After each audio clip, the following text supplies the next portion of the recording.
in class 7th. I hope you all are good at home and be safe and stay at home. So today we are starting online classes. So I hope you will enjoy this session also. Today we are going to start the gift of the Magi, chapter number 3.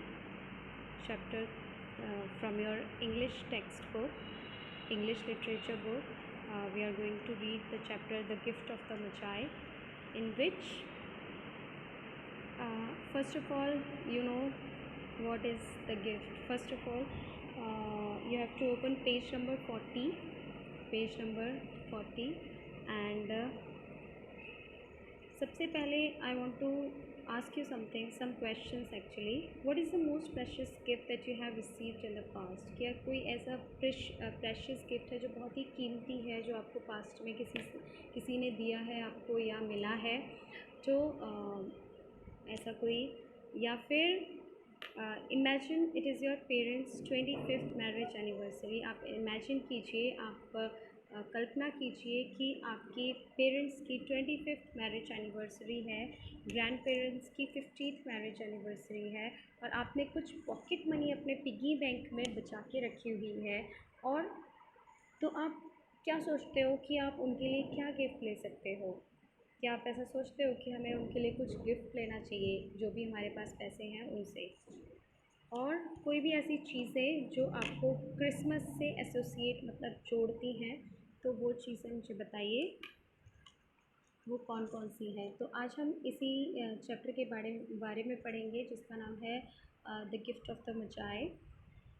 ये Maggi नहीं है, please Maggi बिल्कुल मत भूलिएगा, ये मजाई है। सबसे पहले मैं आपको बताना चाहूँगी कि मजाई क्या है, द गिफ्ट ऑफ द मजाई क्या है। इस चैप्टर में मजाई एक ग्रुप ऑफ पीपल थे जिन्होंने ये ट्रेंड स्टार्ट किया था क्रिसमस पर गिफ्ट देने का, ठीक है, तो उन्हीं को मजाई बोला जाता है। तो the gift of the Magi is that the gift of the Magi is a very famous short story written by American writer O Henry. तो ये एक बहुत ही छोटी सी स्टोरी है, छोटी कहानी है, जो एक बहुत ही फेमस राइटर हैं ओ हेनरी उन्होंने लिखी थी, जो एक अमेरिकन राइटर हैं, अमेरिका के से बिलोंग करते हैं ये, और इन्होंने ये स्टोरी लिखी थी the gift of the Magi. His short stories are known for their wit, good characterization and surprise endings। तो उनकी जो शॉर्ट स्टोरीज़ हैं, छोटी छोटी कहानियाँ जो हैं, वो किसके लिए फ़ेमस है? वो फेमस है उसके सेंस के लिए, उसके ह्यूमर के लिए, मतलब जो उसमें इंटेलिजेंस दिखाई जाती है, कैरेक्टराइजेशन जो होता है कैरेक्टर्स का, उसमें जो वो रोल प्ले करते हैं उनका जो गुड कैरेक्टराइजेशन होता है, और लास्ट में क्या है, सरप्राइज एंडिंग्स। जो एंडिंग्स होती हैं, मतलब जो अंत होता है, एंड होता है, वो बहुत ही सरप्राइज होता है, बिल्कुल डिफरेंट होता है।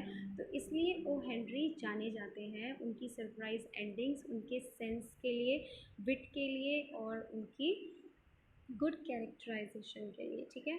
तो the present short story is about a poverty stricken young couple who face a difficult situation. तो ये जो प्रेजेंट स्टोरी है वो पॉवर्टी स्ट्रिकन, कुछ गरीबी से त्रस्त लोग हैं, एक कपल है, यंग कपल है जो बिल्कुल जवान है, who face a difficult situation, जो बहुत ही डिफ़िकल्ट सिचुएशन फेस करते हैं।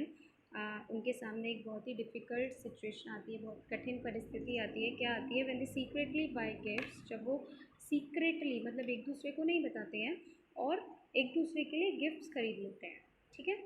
When they secretly buy gifts for each other with very little money, मतलब उनके पास ज़्यादा पैसा भी नहीं है, लेकिन फिर भी वो एक दूसरे के लिए क्या कर लेते हैं, गिफ्ट खरीदते हैं। What is special about the gifts, तो इसमें स्पेशल क्या है गिफ्ट्स के बारे में, वो हम इस स्टोरी में पढ़ेंगे कि क्या होता है स्टोरी में। ये तो ऐसा कुछ नहीं हुआ कि हमने किसी के लिए गिफ्ट खरीदा, तो there is nothing special. So special क्या है वो हम इस स्टोरी में पढ़ेंगे। आर दे ट्रूली प्राइसलेस, क्या वो प्राइसलेस था जो गिफ्ट था, उनके पास इवन दो पैसे बिल्कुल भी नहीं थे, लेकिन फिर भी वो एक दूसरे के लिए गिफ्ट खरीदते हैं, ठीक है। तो वो जो गिफ्ट था वो प्राइसलेस था। लेट अस फाइंड आउट, तो अब हम पता करेंगे कि क्या है इस स्टोरी में, ठीक है। $1.87, $1.87 मतलब $1 में 100 सेंट्स होते हैं, ठीक है। तो $1 में कितने सेंट्स होते हैं? 100 सेंट्स होते हैं। तो उसके पास कितने हैं? $1 है और 87 सेंट्स हैं। आप कह सकते हो पैसे हैं, 87 पैसे हैं, ठीक है।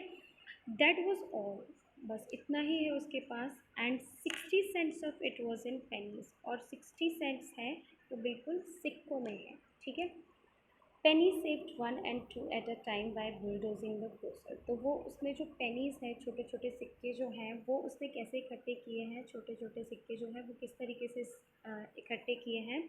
मतलब ग्रोसर जो सब्जी बेचने वाले होते हैं या फिर राशन देने वाले होते हैं, उनसे एक एक 2-2 रुपए के लिए, मतलब पेनीज़ के लिए उसने थोड़ा सा झगड़ा वगड़ा किया एंड बुलडोजिंग उनको ज़ोर लगाया कि अरे भैया कम में दे दो, होता है ना ऐसा बार्गेनिंग करके। तो उस तरीके से bulldozing the grocer and the vegetable man and the butcher, vegetable man से और जो ग्रोसर होता है, जो राशन वाला होता है, उन सब से उसने ये थोड़ा थोड़ा पैसा इकट्ठा किया था, मतलब कि उनसे बचा बचा करके, ठीक है। एंड द बुचर, बुचर कौन होता है? जो मीट मैन होता है, मीट काटता है ना, कसाई बोलते हैं शायद उसे। तो वो, तो उससे ये थोड़ा थोड़ा उसने पैसा इकट्ठा किया था, लेकिन फिर भी उसके पास बहुत ही कम पैसा था। Until once cheeks burn with the silent imputation, और फिर भी उसके ऊपर इल्ज़ाम लगाया जाता है, इम्प्यूटेशन ऑफ पार्सिमोनी, कि वो बहुत ज़्यादा मतलब बचत कर करके उसने ये पैसा जोड़ा, खर्च नहीं होने दिया। लेकिन फिर भी आज उसके पास सिर्फ और सिर्फ $1.87 है, ठीक है। इतना ज़्यादा क्लोज़ डीलिंग करने के बाद भी उसके पास आज बहुत ही कम पैसे हैं हाथ में, जिससे कि वो अपने हस्बैंड को गिफ्ट भी नहीं दे सकती है। तो इसकी वजह से वो बहुत दुखी है और नाराज़ है और वो परेशान है। 3 times Stella counted it, 3 times उसने उस पैसे को बार बार, जो पेनीज़ और सेंट्स डॉलर है उनको 3 टाइम्स उसने काउंट किया है, लेकिन फिर भी वो 1.87 ही है। $1.87। And the next day would be Christmas, और जो नेक्स्ट डे है वो क्या है? क्रिसमस है। मतलब कि अब उसके पास कोई रास्ता नहीं है, उसके पास 1.87 है, उसमें अब वो कुछ ऐड नहीं कर सकती है, क्योंकि उसको नेक्स्ट डे क्या करना है? अपने हस्बैंड के लिए गिफ्ट खरीदना है। There was clearly nothing that Della could do to add this amount. तो अब इससे क्लियर होता है कि अब इस अमाउंट में वो कुछ भी ऐड नहीं कर सकती, क्योंकि नेक्स्ट डे क्या है? क्रिसमस है। To translate her dream into action, तो इस अमाउंट को वो बिल्कुल भी चेंज नहीं कर सकती। तो उसका जो सपना था वो सपना ही रह जाएगा, उसको वो एक्शन में चेंज नहीं कर पाएगी, ठीक है। उसको मतलब जो जो दो स्टेट्स हैं उनको वो चेंज नहीं कर सकती है, मतलब कि उसके पास अब इतना टाइम नहीं है कि वो अपने हस्बैंड के लिए और भी कुछ उन पैसों को मतलब और ऐड कर सके, ठीक है। Then so she started crying not knowing what to do. अब वो क्या करने लगती है? वो यही सब सोच सोच कर रोने लगती है और उसे समझ नहीं आता है कि वो क्या करे। Della finished her cry and attended to her cheeks with the powder rag. Della फिर रोना बंद करती है और अपने जो उसको पसीना मतलब जो आंसू आए थे उसकी वजह से उसके जो गालों पर था, उसको वो पाउडर जो रैग होता है क्लॉथ का, कपड़े से, उसको वो क्लीन करने की कोशिश करती है पाउडर से। She stood by the window, वो विंडो के पास खड़ी है। एंड लुक्ड, खड़ी थी। एंड शी लुक्ड आउट डली एट अ ग्रे कैट, और उसकी एक बिल्ली की तरफ बड़े ध्यान से दुखी होकर वो देख रही है। वॉकिंग अ ग्रे फेंस, और वो जो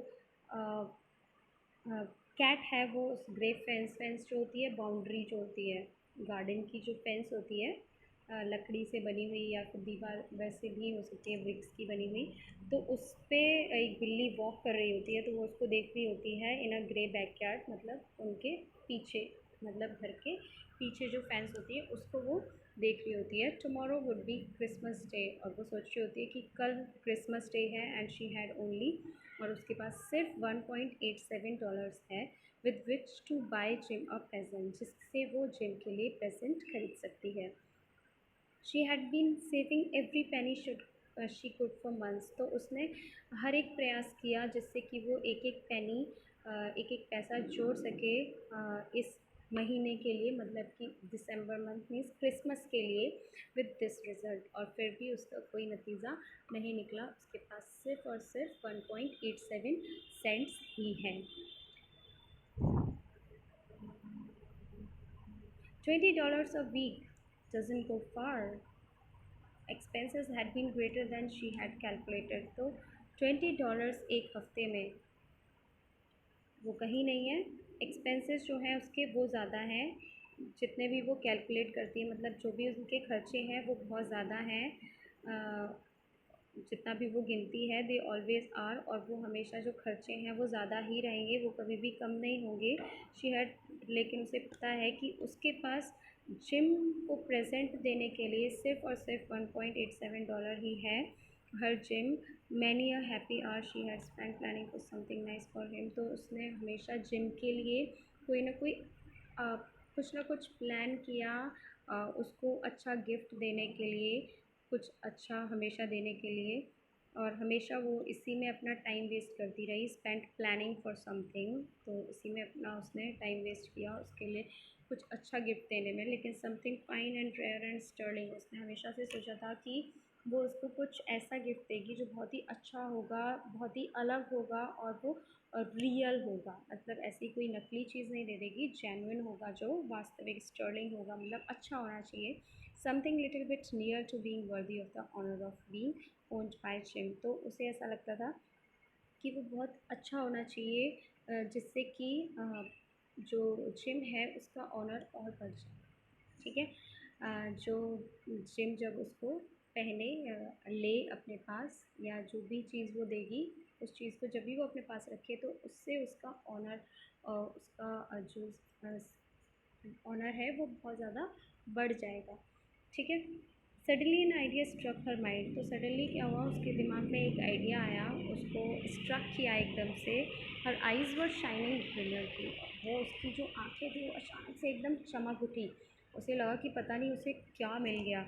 but her face had lost its colour. लेकिन तुरंत ही, मतलब अचानक से हमें कोई आइडिया, हम लोग एकदम से, और फिर हमें लगे कि नहीं, फिर हम सोचते सोचते हमें लगता है कि नहीं नहीं नहीं नहीं, ऐसा नहीं हो सकता। तो इस तरीके से उसे भी ऐसा लगा कि may be this idea work, लेकिन ऐसा कुछ नहीं हुआ। वो आइडिया वर्क नहीं किया, और सडनली उसका फेस फिर से कलर, मतलब कि फिर उतर गया उसका फेस। ठीक है। विद इन 20 सेकेंड्स, मतलब अचानक से उसे आइडिया आया, फेस एकदम ब्राइट हो गया, and then again she was like sad. ठीक है। तो लाइक दिस, मतलब ये कितना टाइम ड्यूरेशन था, 20 सेकेंड्स में ये सब कुछ हो गया। मतलब वो सडनली एकदम से आइडिया उसके माइंड में स्ट्रक किया, and then she was like no, ये नहीं हो सकता। ठीक है। तो like this rapidly she pull down her hair, और तुरंत उसने अपने बालों को नीचे की तरफ फेंका, and let it fall to its full length, और उसने उसको गिराया जहाँ तक उसके बाल थे नीचे तक। Now there were two possession of the James Dillingham Youngs. तो वो सोचने लगी कि हमारे पास जो उनके संपत्ति जो भी है उनके पास, वो काफ़ी पॉवर्टी स्ट्रिकन पीपल हैं, तो कपल हैं, तो उनके पास जो भी है उसमें जो पोजेशन है, उनका जो अधिकार, जिन पे उनका अधिकार है, वो क्या है, जिम स्टिलिंगम के पास उसकी माइटी प्राइड, मतलब जो उनका गर्व महसूस कराती है। तो gym in which they both took a mighty pride, जिसमें वो दोनों, जेम्स और डेला, जिसमें वो बहुत ज़्यादा गर्व महसूस करते हैं। तो वो क्या क्या है, जिम का तो है wrist watch. One was Jim's gold watch, जो जिम की गोल्ड वॉच है, जो उसको उसके दादाजी ने गिफ्ट की थी, और that had been his father's, और फिर बाद में उसके फादर की हो गई थी, और फिर उसके बाद उसकी जिम की हो गई। ठीक है। And his grandfather's. The other was Della's hair. और सेकेंड पोजेशन क्या है, फर्स्ट पोजेशन तो है उसके उसकी रिस्ट नहीं, गोल्ड वॉच। ठीक है। जिनकी जो गोल्ड वॉच है वो रिस्ट वॉच नहीं है, आई एम सॉरी, मैं पहले कह गई रिस्ट वॉच, लेकिन वो रिस्ट वॉच नहीं है, वो गोल्ड वॉच है, जो नॉर्मल वॉचेस होती हैं जो हम पॉकेट में रखते हैं। तो ये वो वाली वॉच है। तो जिनकी जो गोल्ड वॉच है वो है उसके पास एक फर्स्ट पोजेशन जो गोल्ड का है, और सेकंड पोजेशन है डेला के हेयर, जो बहुत ही लॉन्ग है, और बहुत ही सुंदर है। The other was Della's hair had the queen of Sheba lived in the flat across the air shaft. जो शिवा की क्वीन है वो वहाँ फ्लैट में रहती है एयर शाफ्ट मतलब वहाँ से थोड़ी सी दूरी पर। Della would have let her hair hang out the window. तो डेला हमेशा अपने हेयर्स को विंडो से नीचे की तरफ लटकाती है। और Della would have let her hair hang out the window some day to dry just to depreciate.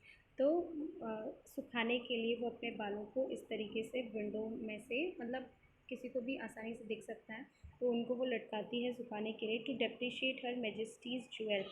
तो क्या कम करने के लिए, उसको एक तरीके से जलाने के लिए हम कह सकते हैं, डेप्रिशिएट उसको अंडर वैल्यू करने के लिए, ठीक है, उसको कम आंकने के लिए वो ऐसा करती है। Just to depreciate her majesty's jewels and gifts. जो उनके पास ज्वेल्स हैं, गिफ्ट्स हैं, वो उसका है, लेकिन जो उसके हेयर्स हैं वो उसके ओरिजिनल नेचुरल हेयर्स हैं, ठीक है। तो उन सब चीज़ों को वो दिखाती है। Had King Solomon been the janitor. तो जो सोलोमन है किंग सोलोमन नाम जो सोलोमन किंग है वो जैनिटर है उसका, मतलब कस्टडियन है, वॉचमैन हम कह सकते हैं, उसकी देखभाल करता है। With all his treasure piled up in the basement. जो भी बेसमेंट में उसका ट्रेजर रखा है, उसका ख़जाना रखा है, उसकी वो देखभाल करता है। Jim would have pulled out his watch every time he pass. जब भी वहाँ से वो गुजरता है जिम, तो वो अपनी जिम में से क्या निकालता है, वॉच निकालता है वहाँ से वो जब भी गुजरता है। Just to see him pluck at his beard from angry. तो जस्ट उसको जलाने के लिए वो उसको उसी टाइम पर जब भी वो वहाँ से गुजरता है तो उस वॉच को निकाल के ऐसे टाइम देखता है। और then next is so now Della's beautiful hair fell about her rippling and shining like a cascade of brown waters. तो जो डेला के ब्यूटीफुल हेयर हैं वो ऐसे नीचे गिरते हैं और शाइन करते हैं जैसे कि ब्राउन वाटर्स में कास्केट हो। कास्केट क्या होता है, जैसे वाटरफॉल होता है, ठीक है। वाटरफॉल में हेयर्स मतलब पानी, वाटरफॉल है, वाटरफॉल जैसे गिर रहा होता है वैसे ही उसके हेयर्स हैं, मतलब बहुत ही अच्छे सुंदर बहुत ही ब्यूटीफुल हेयर्स हैं, ठीक है। तो treasures piled up about a rippling and shining like a casket. और इस तरीके से थोड़े थोड़े हल्के हल्के उसके घुंघराले से बाल हैं, हल्का हल्का घुमावदार है उसमें, ठीक है। Of brown waters it reach below. ऐसा लगता है जैसे कि ब्राउन वाटर कहीं पे लहर लहरा रहा हो, ठीक है। तो ऐसा उसके बालों को देखकर लगता है। इट रीच बिलो हर नी। तो उसके जो बाल हैं वो उसके लगभग घुटनों से नीचे तक आते हैं। And made itself almost a garment for her. तो वो उसके लिए and then she did it up again nervously and quickly.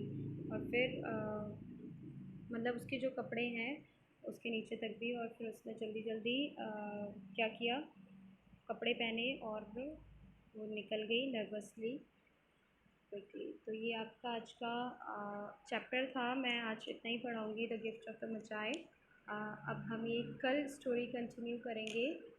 और जो भी आपको डाउट्स हैं, whatever the doubts you have raised और you are getting, you can ask me on WhatsApp group.